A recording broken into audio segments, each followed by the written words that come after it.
Buenas tardes. Bueno, para dar inicio a los audios pues, que se estilan en esta metodología sui generis que usamos para este tipo de actividad.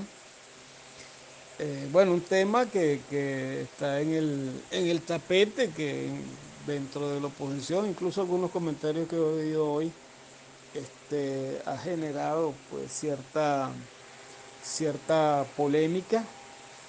Eh, y bueno, era natural que eso fuese así, ¿no? Este, bueno, desde nuestro punto de vista la cosa es sencilla, ¿no? O sea, si analizamos la cosa con rigor, era eh, de esperarse pues una respuesta como la que da el pueblo colombiano a las medidas de, del gobierno de Duque o Uribe Duque Uribe, este, bueno, por cuanto son atentatorias, pues, de los intereses populares y principalmente de los sectores medios de la sociedad colombiana, sectores ya menguados, pues, sobre todo desde las reformas del año 17 y 19, ¿no? Sendas leyes que ya venían afectando el poder adquisitivo de los trabajadores y los sectores medios de la economía. Bueno, y era lógico pues que esa fuese la respuesta. En un artículo que publicaron hoy en el Pitazo damos cuenta de esa situación, ¿no? Y tratamos de comparar los emparentamientos que existen entre esta política y la política que ha adelantado Maduro durante todo este largo periodo. Bueno, Chávez inicialmente, Maduro después. Salta a la vista que en muchas cosas el chavismo se le adelantó a Duque aplicando medidas liberales, comenzando por el 301 de la Constitución que establece la igualdad de capitales, el equilibrio fiscal con base en el endeudamiento público, etcétera. Pues, o sea, las medidas liberales que están dentro de la Constitución, eso ya es un adelanto en relación con lo que se viene haciendo en Colombia. De igual manera, eh, las leyes de doble tributación. En Venezuela la eliminación de la doble tributación las inicia Chávez en el año 99. En Colombia tienen unos cuantos años, pero casi no las habían aplicado. Todavía están aprobando esas leyes con alguno que otro país, ¿no? Las leyes de doble tributación merman pues la recaudación de los países porque, bueno, los que invierten capitales, en este caso en Colombia, no van a pagar impuestos dentro de Colombia, sino que pagan impuestos en el país de origen de los capitales, en vez de pagar impuestos donde se crea la riqueza, que es un principio de territorialidad universal. Eso no es cualquier cosa. Para Venezuela se calculaba hace como una década en 17.000 millones de dólares anuales la pérdida de patrimonio por este tipo de figuras jurídicas que tenían una realización práctica bien concreta. Bueno, habría que calcular cuánto es la merma en la recaudación en el Estado colombiano.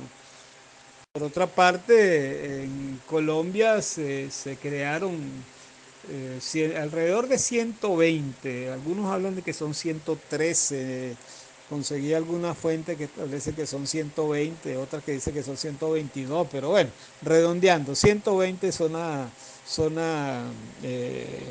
franca, perdón, zona franca. Las zonas francas son cosas parecidas a las zonas económicas especiales que viene aplicando el gobierno, que es la fórmula china. En estas zonas francas, al igual que en las zonas económicas especiales, de igual manera los capitales que se invierten no pagan impuestos. A esto hay que sumarle las exenciones que ha aplicado el gobierno colombiano en las reformas del 17 y del 19 y la que pretendían aplicar en esta nueva ley.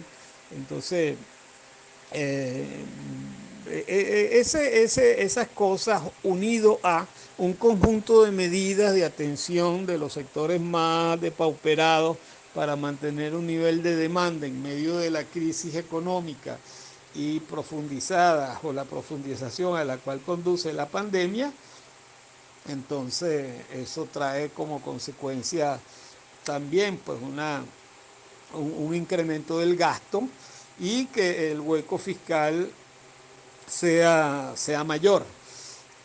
A eso hay que unirle que Colombia se endeudó por el orden de los 11.000 millones de dólares recientemente con el Fondo Monetario Internacional, son los últimos empréstitos finales del año pasado y este año, que conducen a no solamente que el Fondo Monetario fuerce a la aplicación de este tipo de políticas para que se cumplan los compromisos, sino que eso compromete el presupuesto de gastos del Estado colombiano. Entonces, aumenta el gasto producto de la deuda, aumenta el gasto con estas políticas de atención a los sectores más desfavorecidos, para mantener la capacidad de demanda efectiva y no afectar más a la economía.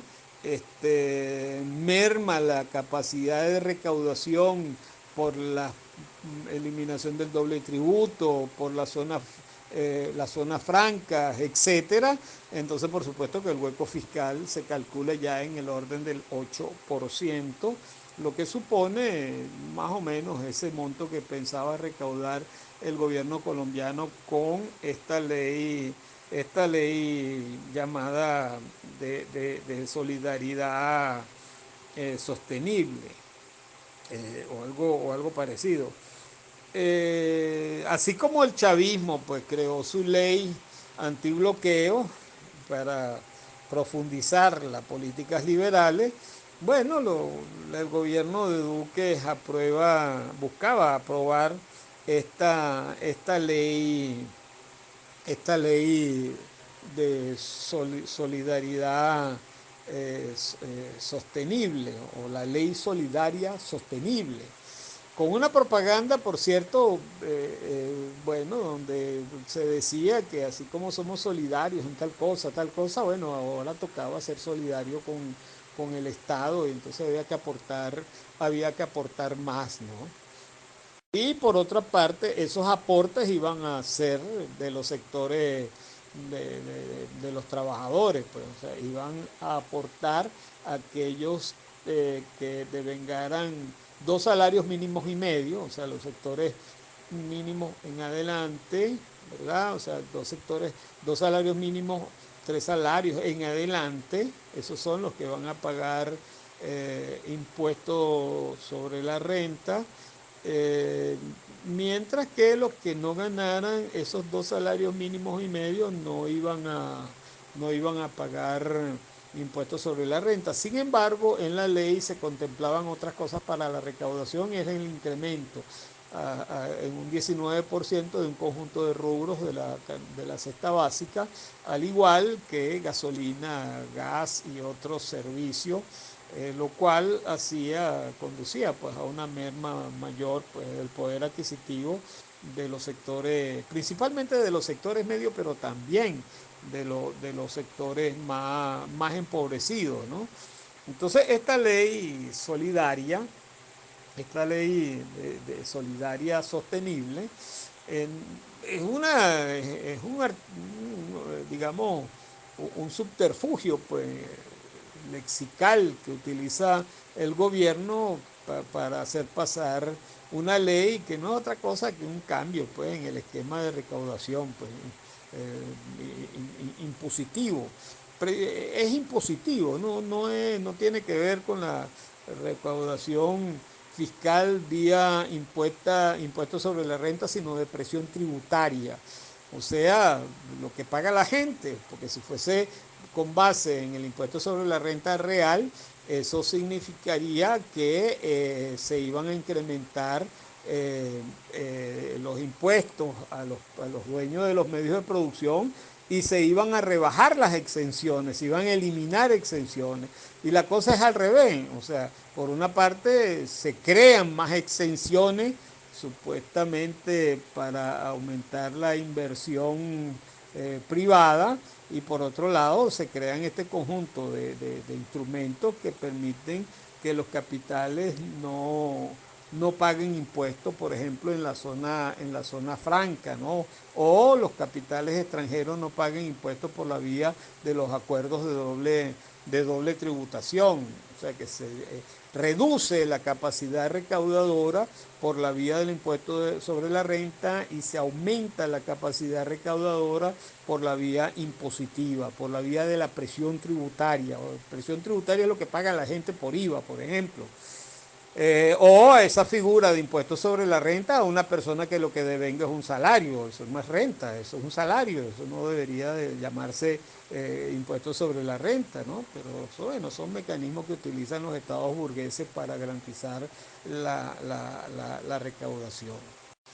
Bueno, eso unido al problema de la pandemia o los problemas que se han creado con la pandemia, eso unido al problema de una educación privada, más bien se está buscando que se reduzca, se eliminen pues las matrículas precisamente por la pandemia, que se incrementen las becas, porque en Colombia la educación no es gratuita. En fin, eso, hay un conjunto de problemas diversos, el problema del uso de glisofato en el campo que ha devastado y ha convertido en eriales mucho territorio cultivable. Esas son muchísimas las demandas que se crearon en este conflicto. Y por otra parte, a diferencia de Venezuela, este es un paro nacional que tiene una convocatoria concreta, que tiene una dirección política, un conjunto de organizaciones que forman parte de ese comité de conflicto, que es quien lleva las riendas, que es quien hace las convocatorias, etcétera, ¿no?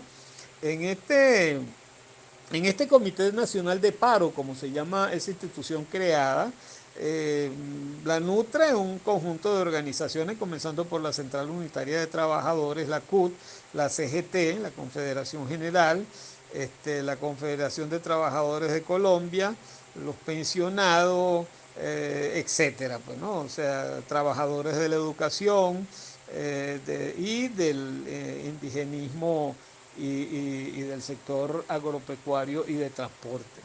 Entonces tiene una dirección política este paro, hay un conjunto de demandas que terminan siendo bien interesantes, es un complemento pues del conflicto, o sea, por eso es que continúa el paro. O sea, Duque se vio obligado a retirar la ley, pero se mantienen otras demandas de este Comité Nacional de Paro. Este, Dentro de las demandas está, como señalé anteriormente, la atención de la pandemia, el incremento del salario mínimo. eh, bueno, una cosa que es general, que es abstracta, pero que es importantísima en el marco de la política económica en América Latina, ¿verdad? Que es la defensa de la producción nacional. O sea, es un comité que se mete con la defensa de la producción nacional, lo cual atrae a un conjunto de sectores de la pequeña y mediana producción, tanto industrial como agropecuaria, artesanal, campesina, etcétera. El planteamiento del incremento de los subsidios a la pequeña y mediana industria, la eliminación de la matrícula en la educación, etcétera. O sea, es un conjunto de demandas que es lo que permite que el paro continúe. Luego se trata de un paro y una rebelión, porque en toda regla estamos hablando de una rebelión que trascendió a la misma dirección política, que de manera espontánea se vienen combinando las distintas formas de lucha, digamos, o sea, es una rebelión que, a diferencia de las rebeliones que se han dado en Venezuela, tiene una dirección política bien clara. Por eso es que el elemento espontáneo ha sido correctamente orientado por esa dirección política, mientras que en Venezuela se dio un movimiento espontáneo donde la gente ni siquiera sabía por qué estaba protestando que no fuese la salida de la dictadura de chavista, de la salida de Maduro, en fin, pero no había pues ni una dirección política claramente establecida, aun cuando en el año 14 hubo algo de eso, pero en el 17 esa dirección política mermó de manera significativa y las demandas no están claras. ¿Por qué? Porque son muy generales.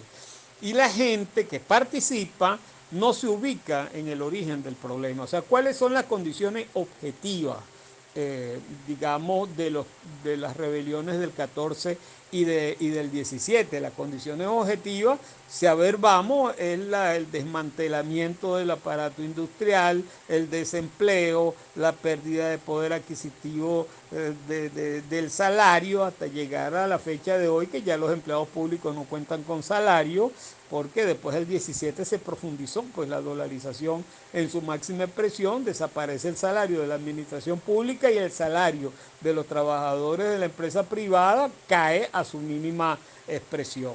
Entonces, esas eran las condiciones objetivas, por supuesto, la represión, la dictadura, etcétera, etcétera, pero en la rebelión del 14 y el 17 en Venezuela no hubo esa dirección política que planteara una cuestión alternativa como la están planteando aquí en Colombia. Si bien es cierto, en Colombia esa propuesta no llega a convertirse en una propuesta programática alternativa de gobierno, ¿verdad?